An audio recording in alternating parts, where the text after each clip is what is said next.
couple more people coming in.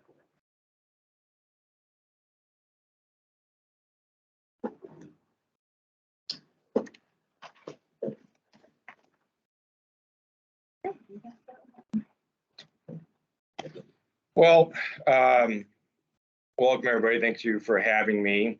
It's May 25th. I think everybody knows me, but I'll introduce it for reporting purposes. My name is Adam Reyburn. I'm one of the intensive care doctors that's contracted with Blessing Hospital to cover ICU. They asked me to speak about sepsis today as part of the critical care month or week. And so when I was thinking about how I was going to approach that, I thought the easiest thing would actually be to use the guidelines that have been given to us by the Society of Critical Care Medicine and kind of work through that of sorts. And so in 2021, they updated their Surviving Sepsis campaign and the guidelines for that. It's an 80-page article, and obviously I'm just going to kind of go through the poignant facts of that, things that would be relevant to know and what not to know of sorts with it. And so when they did it, they kind of broke it down into several categories. Screening for it, resuscitation initially, how you manage the infection, how you manage hemodynamics. If someone's on a ventilator and they have ARDS, what's the best approach to that? And then just the kind of post-acute care kind of approach to surviving sepsis and how you manage that as well. And so those are the categories that they kind of cover in the guidelines, and I was just going to go through that and discuss some of the bigger ticket items with that. When it comes to sepsis, first of all, you should know what it is, right? If you don't know what it is, you're not going to be able to recognize it at all. And so there's some definitions that are important to know, some buzzwords of sorts. First one is SIRS, and so SIRS is it's physiology. There's really it's not infection at all. SIRS is where you have a temperature, or you're hypothermic, where you're tachypnic, usually because you're acidemic, you're tachycardic as a compensatory response to the maybe evolving shock. You got leukocytosis, or you got leukopenia. So it can either be one of the two. And they talk about CO2 levels being low, and CO2 level being low because you're acidemic, and the compensatory response to a metabolic acidosis is respiratory alkalosis to balance out your pH.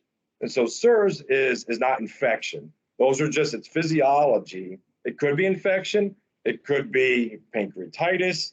It could be an overdose. It could be cardiac shock, but it's just the physiology. But you have to have the physiology of SIRS, those things I mentioned, to have sepsis and then septic shock. Now, sepsis clearly is a little simpler. It's all that, all those physiology findings, plus a sign of infection, a UTI, a pneumonia, a abdominal infection, something like that. And I know they still like to use the word severe sepsis. I don't use that myself. I go right to septic shock from there. They've kind of moved away from using severe sepsis, but Medicare still uses it, so you'll see that term used a lot. But septic shock is just sepsis, so it's SIRS, was a source for infection, with like elevated lactic acid, some signs of end organ damage, renal failure, altered mental status, ischemic hepatitis, and then low blood pressure under 90. That's persistent after fluid resuscitation. So if you have persistent fluid resuscitation, low blood pressure, elevated lactic acid, and end organ damage, that's septic shock, and by definition.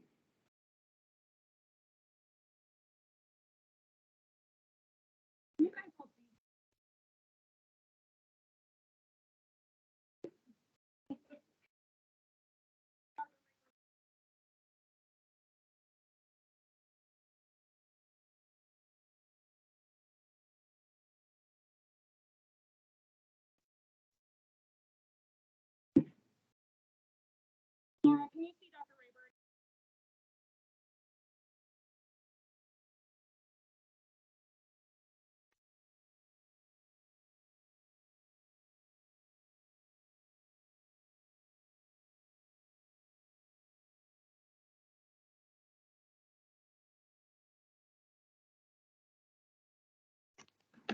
chat real quick.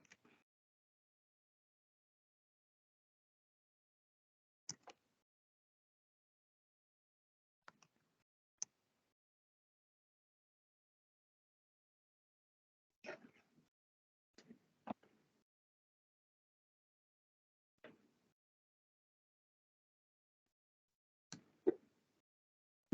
Okay. Thank you. All right, keep going. Yep. So obviously, to understand how you manage it, you have to know what it is. We kind of address that with the definition of kind of the different variations of sepsis. A lot of it, and the biggest part of it, all the research, probably the most important thing when it comes to sepsis is early recognition.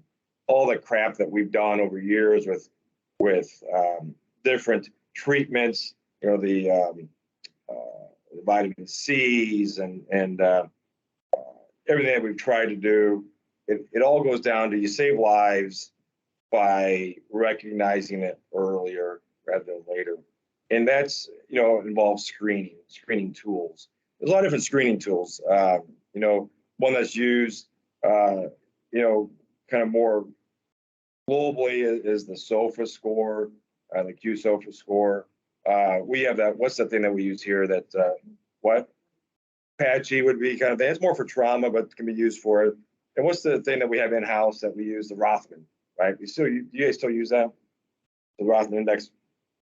Trying to key into early recognition, maybe recognizing even earlier than we do medically as physicians or as medical providers. And actually, if you look at, you know, if you can manually kind of identify, if you have somebody kind of looking at things like our heart nurse versus an automated form of it, like a computerized version of it, the computer is always going to win. And that's what they've recognized lately, and they talk about in the Surviving Sepsis campaign, is that using automated ways as a sniffing tool or a screening tool for sepsis will actually lead to benefit and save lives if it's used appropriately. And so that's kind of one of the direction things are going, is trying to find these you know, what is the best screening tool. And what they found is that they all have kind of poor predictive value, but what it does is it starts a process. And so these sniffing tools may not always pick out sepsis accurately, but it keys you in to be alerted and be concerned about that patient. So then all the other things that go along with that evaluation, you know, you keyed in, okay, this patient's unstable, maybe they're septic. So then that starts that whole like thing that we tried to do before with that code sepsis, right? So we tried to do that, you know, probably 5 years ago, where you activate people and say, okay, let's check lactic acid. Let's get lab down here. Let's get lactic acid, blood cultures, let's early antibiotics, fluid resuscitate them. And in all the data, there was a study that came out a few years ago. It was a retrospective study. So retrospective studies are never the best quality study because it's using data that you're reviewing post time. But well, they looked at 1 million admissions in the New York hospitals, and when they activated kind of a sepsis bundle early, it actually had a mortality advantage. And so, you know, obviously, 500 hospitals, 1 million lives. If they activated a sepsis bundle earlier rather than later, there was a mortality advantage to it. And so these models, these sniffing tools, may not always pick out sepsis 100%, but it keys us into being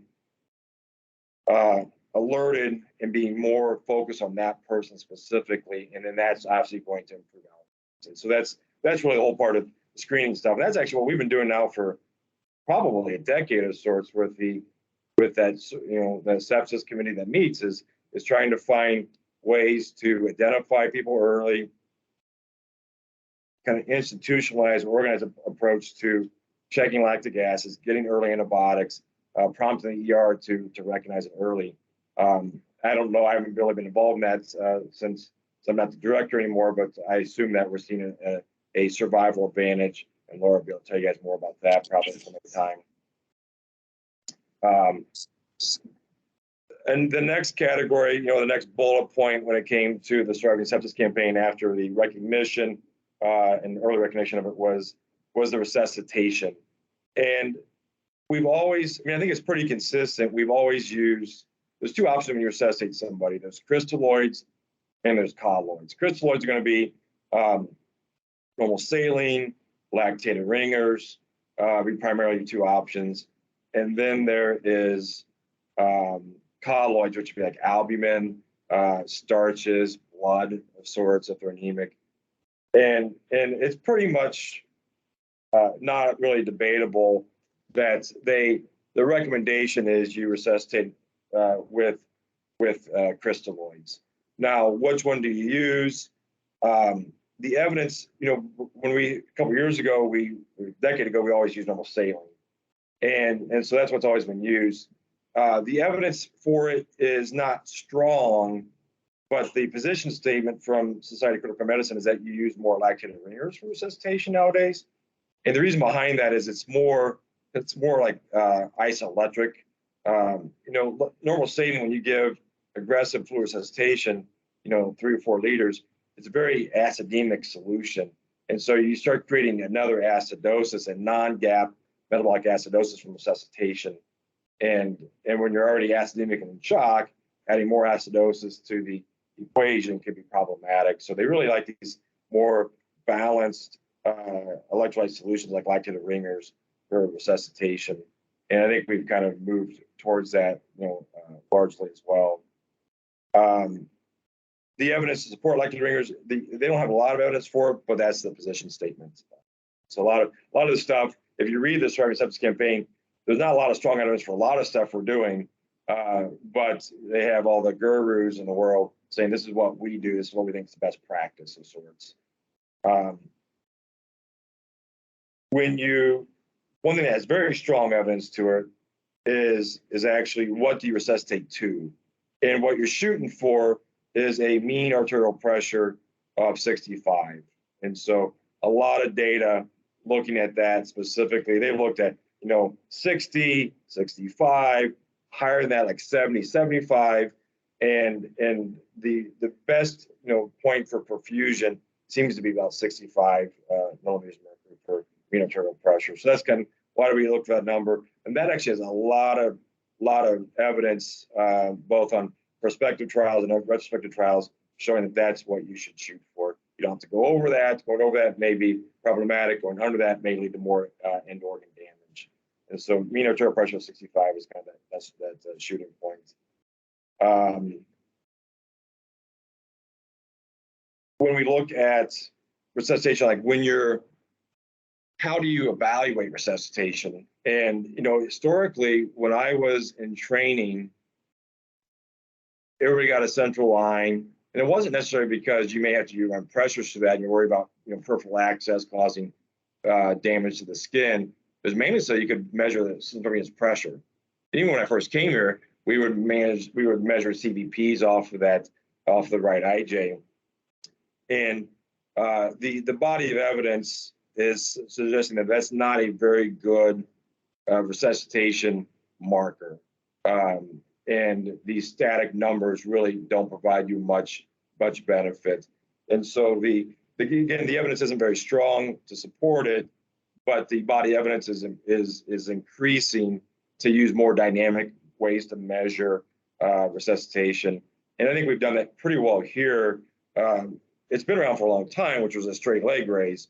You elevate somebody's legs, measure the blood pressure, see does the blood pressure improve transiently with a straight leg raise. But there's a lot of issues with that, with both morbid obesity in patients and how do you measure it. And so now we've started using that with a CHEETAH system. And you guys are much more adept at interpreting that than even I am.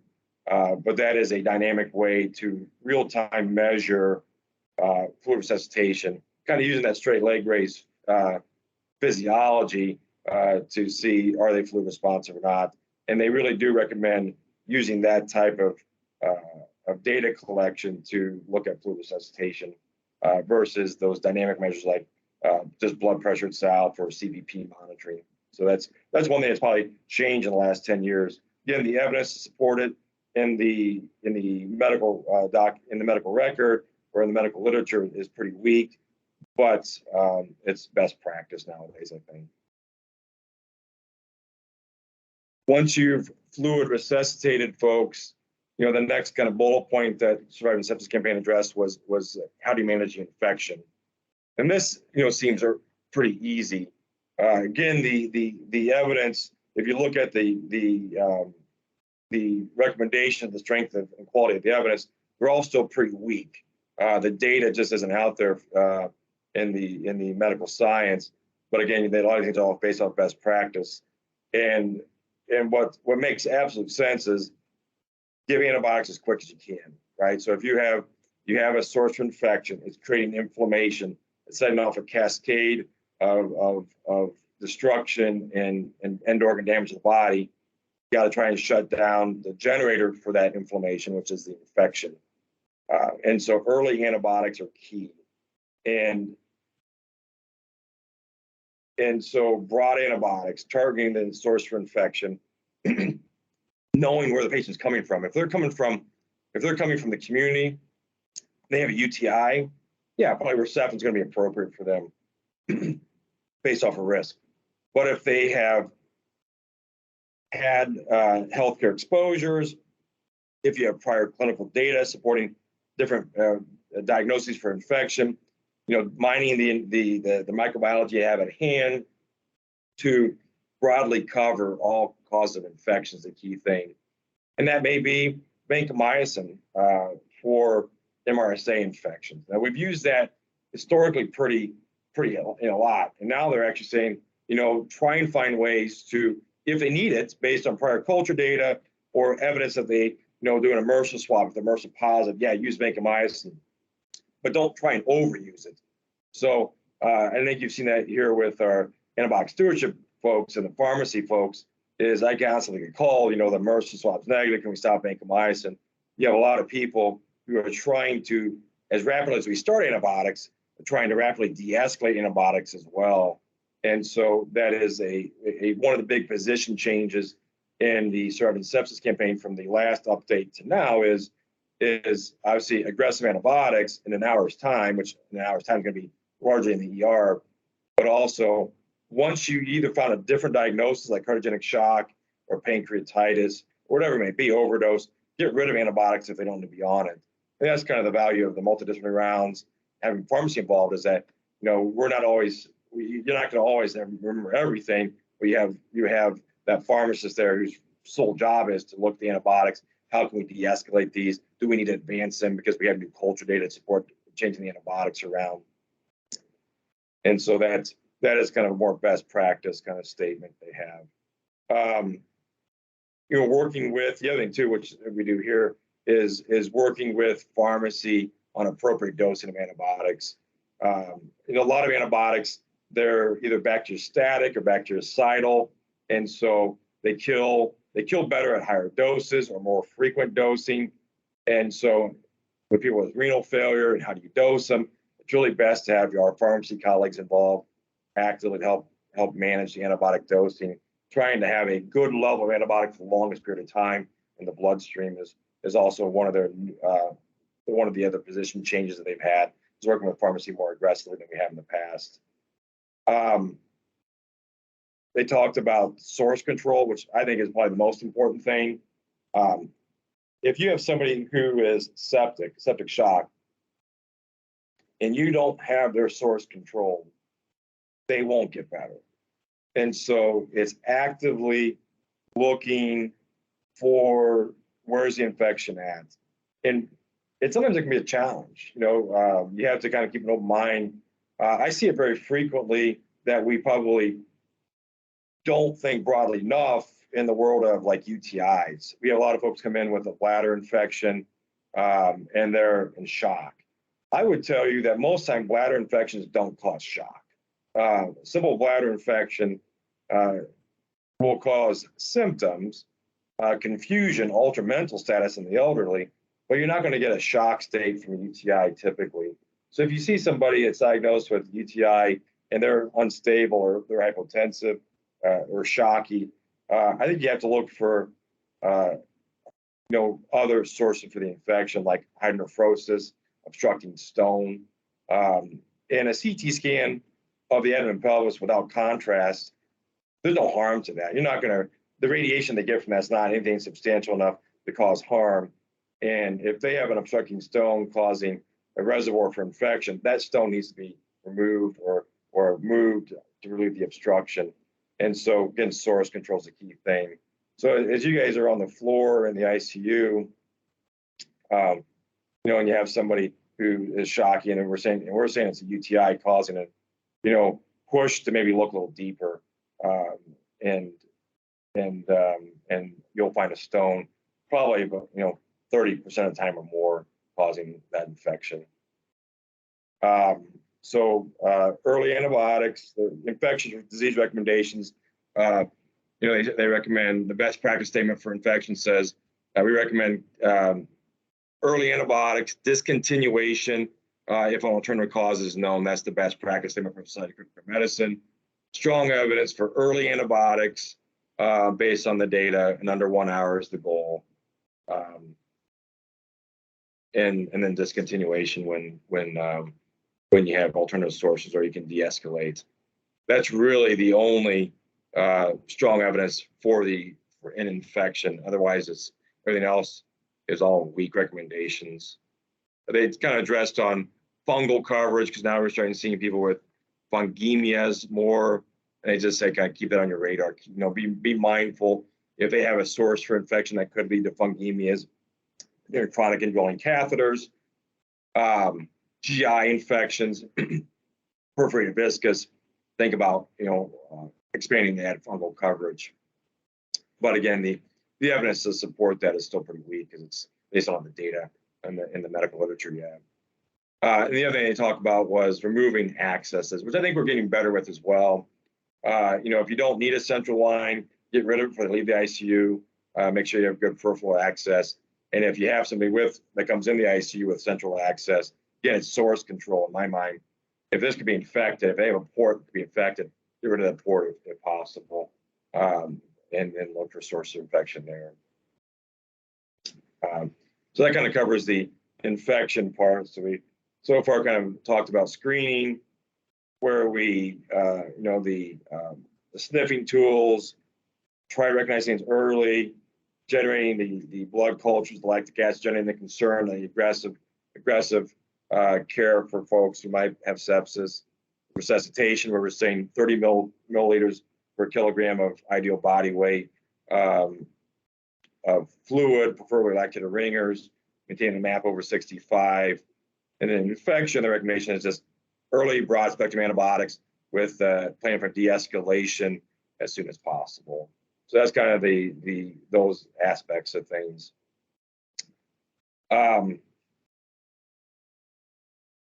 this kind of usually gets us to the ICU of sorts. You have somebody, ER recognizes it, starts the process, they do the initial labs, they start the antibiotics, they resuscitate them. And then if they don't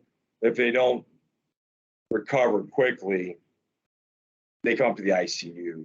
And that's kind of where you guys get more involved with their care.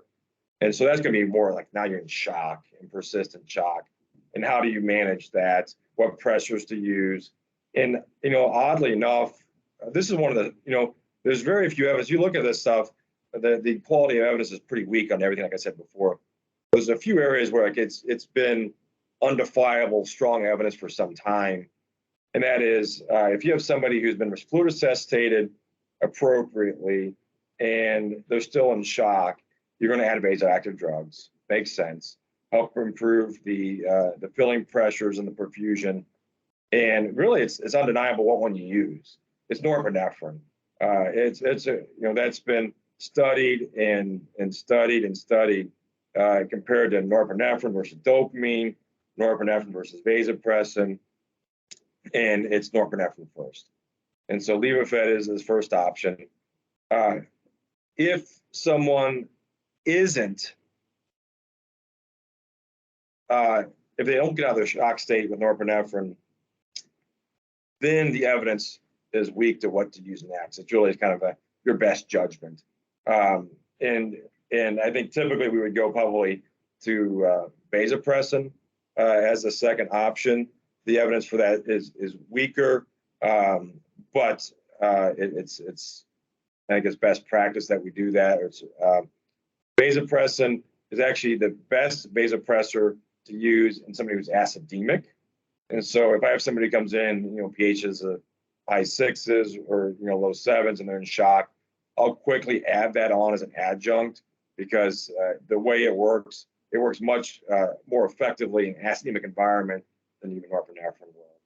And so that's one thing to kind of maybe remember is it's a better pressor for that population. But what do you use after that? You use dopamine, dobutamine, epinephrine. It's kind of a case-by-case situation. Obviously, dopamine, there's a lot of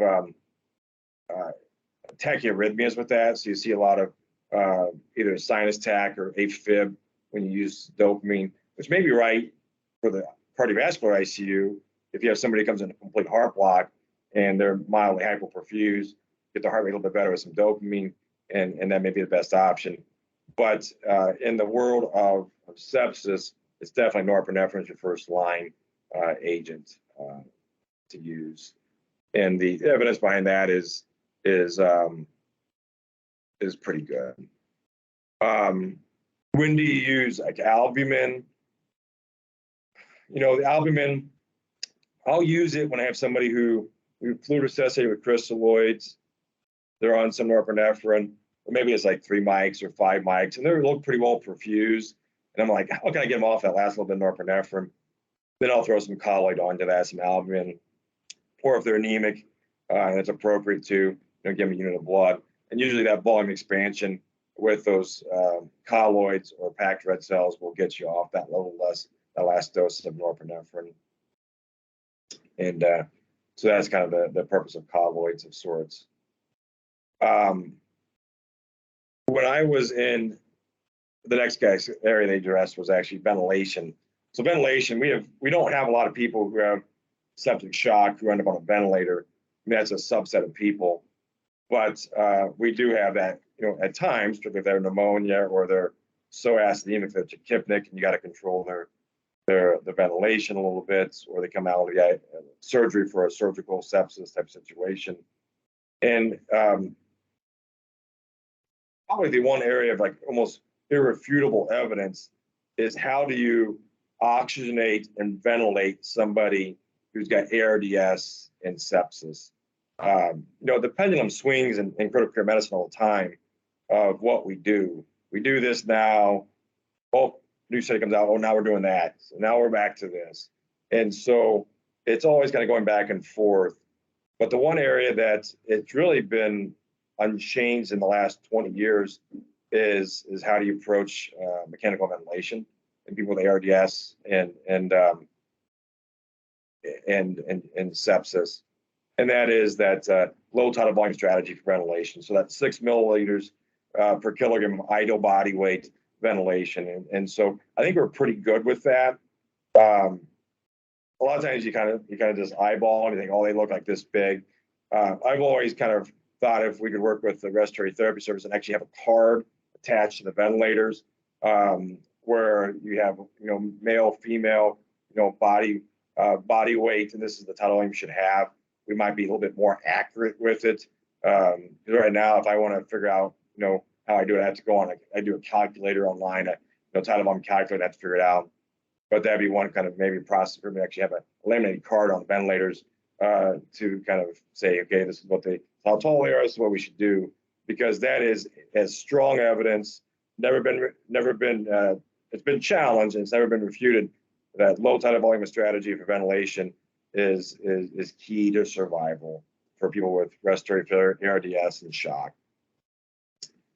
One thing that as nursing staff is not a big concern, but as physicians and respiratory therapists, more of a concern is not creating more lung trauma to them, and that gets into like the plateau pressures. And so when we think about plateau pressures, and and ARDS, there's a strong evidence, again, it's one of the other position statements they have, strong evidence to say, keep the plateau pressures, which is like the inspiratory pause pressure, under 30.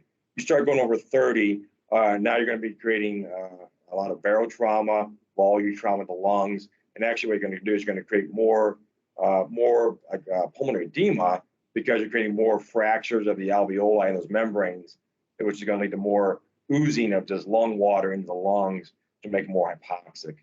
And so, again, the data is really irrefutable for that too, is keep the plateau pressure under 30. So that's where, how do you do that?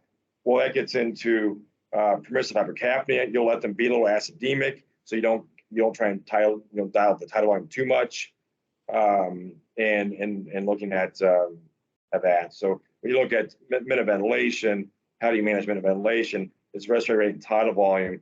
And if someone's plateau pressures are high, instead of increasing the tidal volume more, it's going to create more plateau pressure and more trauma. You're going to have to work increasing the respiratory rate if you can, or paralyzing them to try and be able to control their tachypnea of sorts, and then let them be a little hypercapnic and have them be a little acidemic even. But we want to keep the plateau pressure under 30 to avoid more lung trauma to the lung. The other thing that's kind of been important in the COVID area, in the COVID time frame, I would say, is prone positioning. And this was kind of a new recommendation they had as well, was that they strongly recommend for people who have a persistent hypoxia to prone them early and do it for about 12 hours a day. And that wasn't something that we've done largely in the past. But because of the degree of hypoxia with COVID, we had no other options. And so we had to start doing that. We had to educate ourselves, train ourselves to do that, right? And so that's the other strong area of evidence from a ventilation standpoint with ARDS and shock, is that if they have persistent hypoxia, flip them and try and do it for about 12 hours a day. And that shows strong evidence as well. The other things that we kind of do at times for ventilation, the paralyzation of people with neuromuscular blockade, and even ECMO, the evidence for those isn't as strong. And the problem with the neuromuscular blockade is just the prolonged critical care kind of polymyopathy and neuro conditions afterwards from just weakness. That's why they don't really recommend that if you can avoid it, clearly.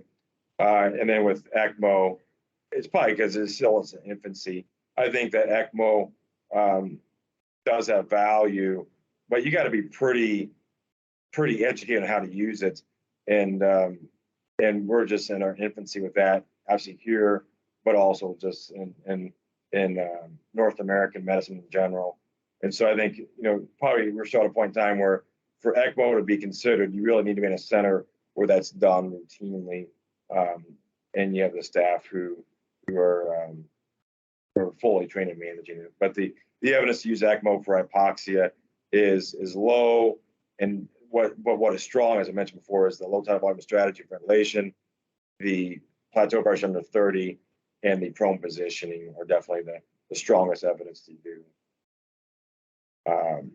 And so that's the big parts of shock and sepsis management. There are other areas where they're the ancillary parts. It's the secondary stuff that we haven't talked about before, but we talk about on rounds a lot of times. And what are some of those? One is steroids, right? So do you use steroids or do you not use steroids in someone who's got septic shock? And that's like the pendulum swinging back and forth. When I was in medical school, so you're looking at early 2000s, like 2003, 2004. And Mike, you're a nurse back then, right? So you might have seen it. What we did was, because there was a study out of France called the NANI trial, is you would do a stim test. You would actually give somebody ACTH, which is cosytropin, and then you would check a cortisol level at baseline in like 30 minutes and 60 minutes. and see if they were a responder or not. And if they didn't get a response to with the ACTH stim test, you say they were non-responder and you didn't give them steroids. But if they got a response to that, they had to bump up in their cortisol levels with a stimulation test. Then you give them hydrocortisone and Florinef. That was the approach back then. And so when I was in residency, that's what the standard was. Then a trial out of America and Israel called Corticus came out, and they said, this is all wrong. This is based on it. Stop doing it. So what did we do when that study came out? We stopped doing it almost immediately. They stopped. That whole approach was discontinued, and it was all steroids were horrible. It causes high sugars, which another study came out before, which you got to have tight glycemic control. So we really kind of stopped for a while, even doing steroids for people who were in shock. Now the pendulum's swinging kind of the other way. Like it's starting to use that more. The evidence for it isn't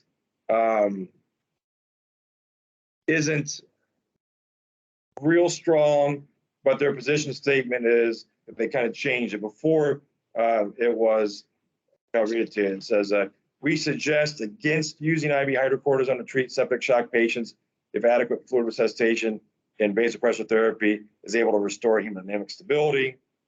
So that was the recommendation with the last update in 2016.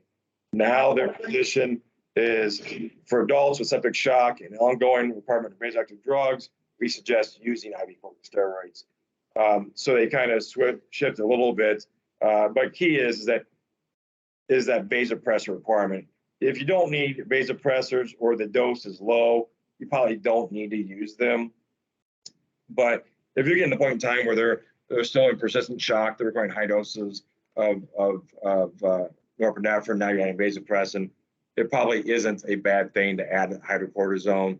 The dose, you see different doses used, but 200 milligrams a day cumulative is what they recommend. So 50 milligrams IV every 6 hours would seem appropriate to use. And so that's kind of one of the changes with this new guideline is to think more about that as an option.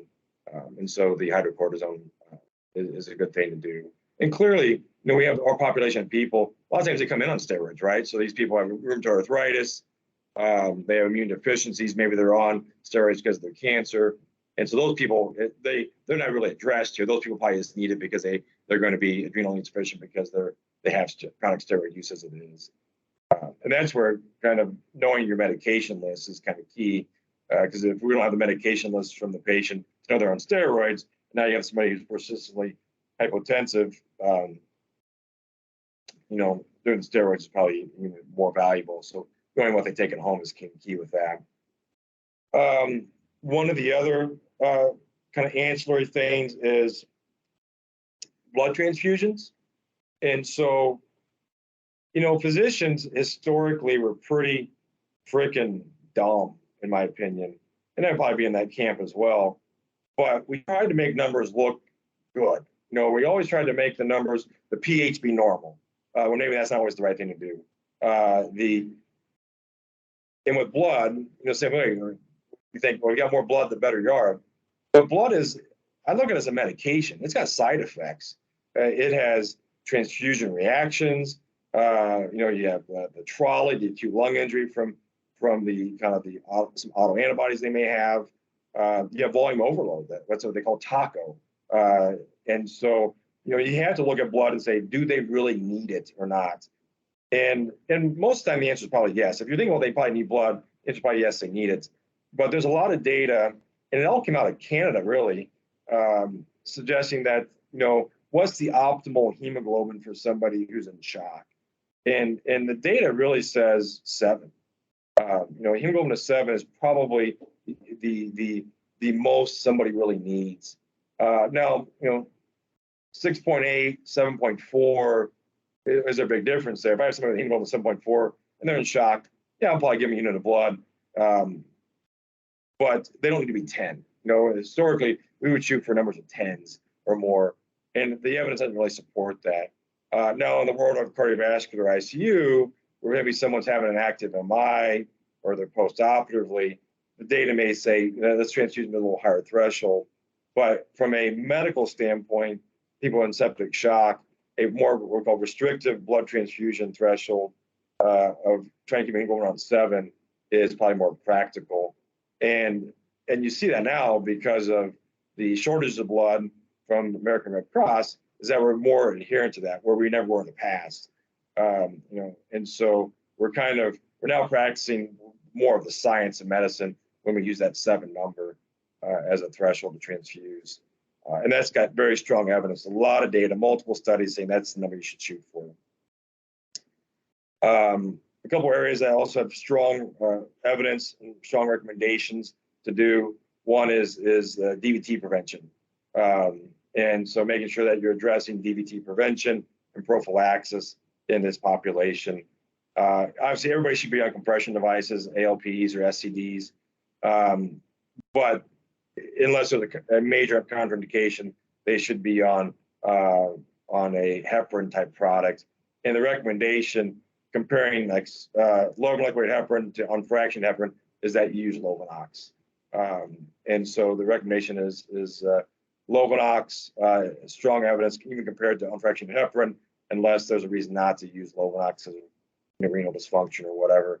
But they recommend doing the appropriate dosing of Lovenox for DVT prevention in all people who are in septic shock. And that's got multiple studies, strong evidence to support that use. Another big area, these adjunct treatments, is glycemic control.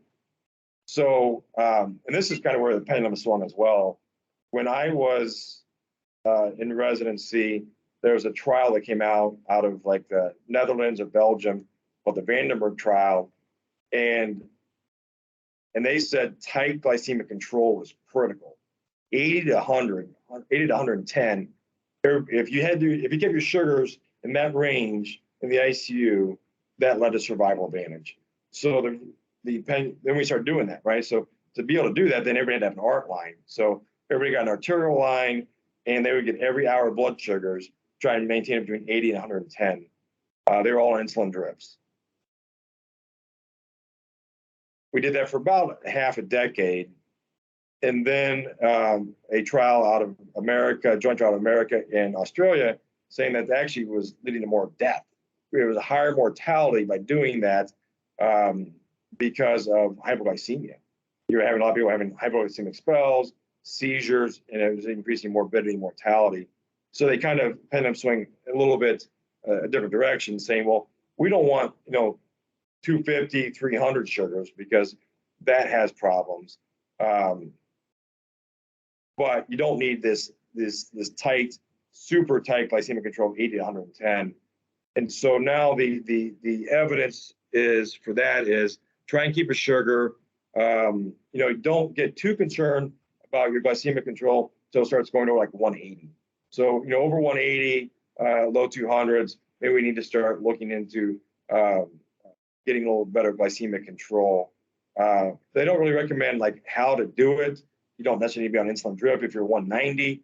But I think the key is be mindful of hyperglycemia, and what the Society of Critical Medicine defines as hyperglycemia is over 180. And so that's one thing that we probably don't always put a ton of focus on, or we probably can improve a little bit on, is not letting sugars run like 250. Sometimes it's hard. It gets to steroids. Now you're starting tube feeds. Oh, now they have high residual. We're stopping them. And so, sugars do this all the time. But I do think we have to be mindful of that. A lot of the adjunct treatments that you might see used, a couple of years ago, they were talking about vitamin C use, thiamine, low evidence, low strength of evidence to support those uses. I don't think there's any harm with them at all, but there's not any data out there right now to say that should be standard of care practice by use. So the adjunct treatments that are important to remember is the steroids for refractory shock or persistent vasopressor requirements, restrictive transfusion, hemoglobin under 7 transfuse, over 7, you have to have a justification why you want to do it. DVT prevention with Lovenox, and then, you know, glycemic minded control, but not tight glycemic control. Those are the kind of the big things in the adjunct treatments. The last area they kind of covered was more the social aspect of care, which physicians really never really cared about in the past. That was your guys' jobs to do all that crap. But they're putting more of a patient-centered focus on healthcare nowadays in general, and so they kind of added that kind of area to the recommendations. And obviously, most of the stuff we do in general already. Their best practice statement for a lot of that is that says, for adults with sepsis, septic shock, we recommend discussing goals of care and prognosis with patients and families over no discussion. Well, no shit, right? So you want to have full knowledge to the patient, the big stakeholders of what's going on with their health. Are they going to die of their sepsis? Are they going to need dialysis? So discuss things with the patient and family as much as possible. Having multidisciplinary rounds where you have everybody involved discussing care, early involvement of palliative care in discussions of goals is another big kind of position statement they have.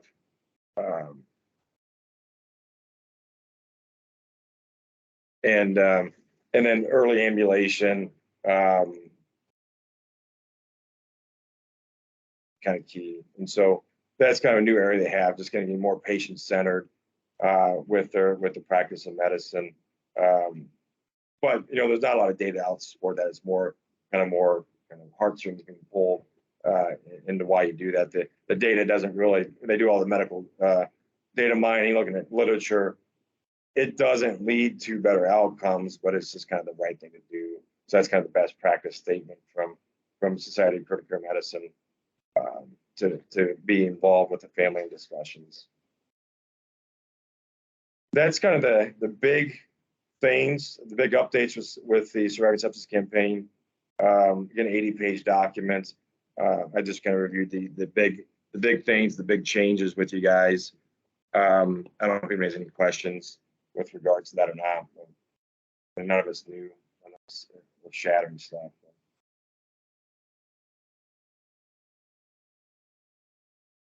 Anything?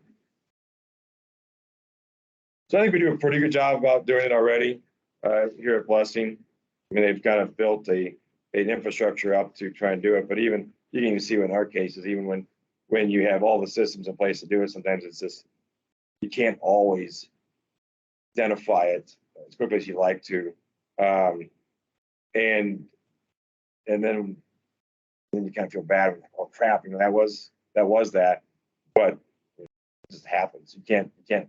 Some people don't have a title on the fort saying I'm septic shock, and so you can do everything you can to recognize it and still not pick up every case. So it's not like if you fail, it's not necessarily a sign of a negative sign. It just means that, hey, we need to work on proving that so it doesn't happen the next time. That's it. Yeah.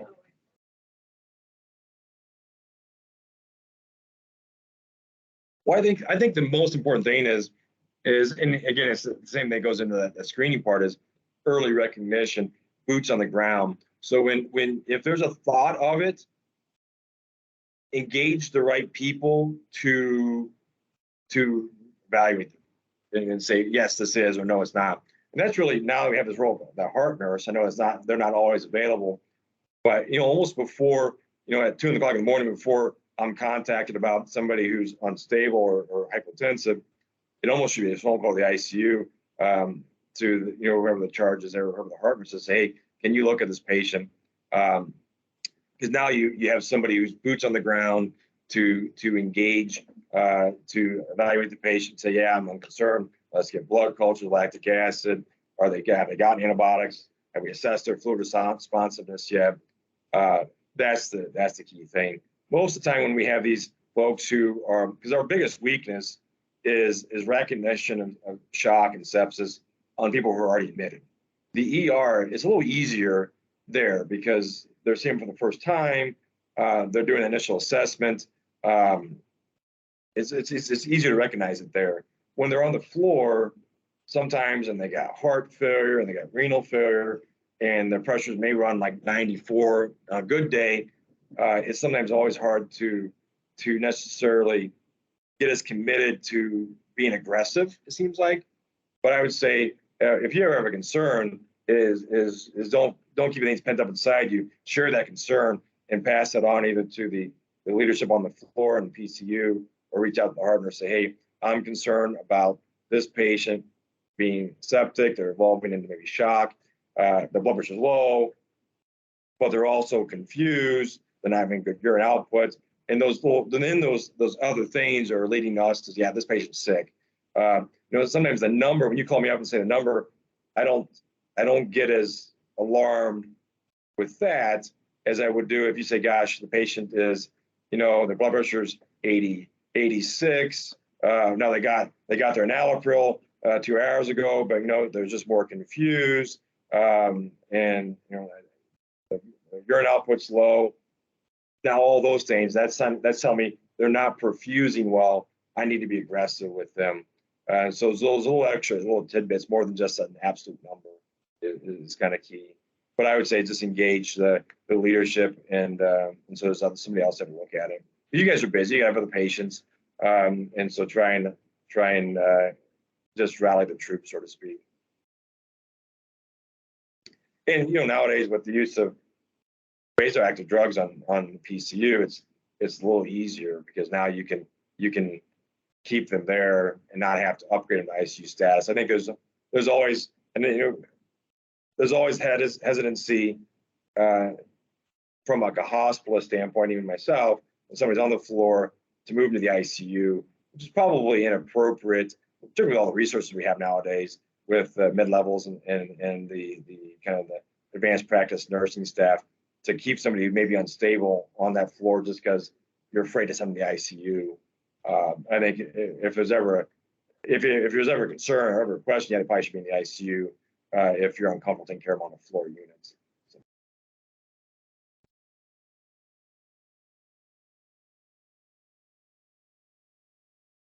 Sound good?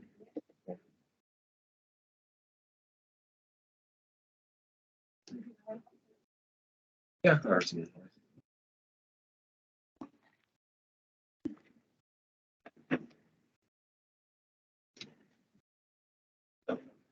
Thank you. Thank you. Of course. You guys have a good day.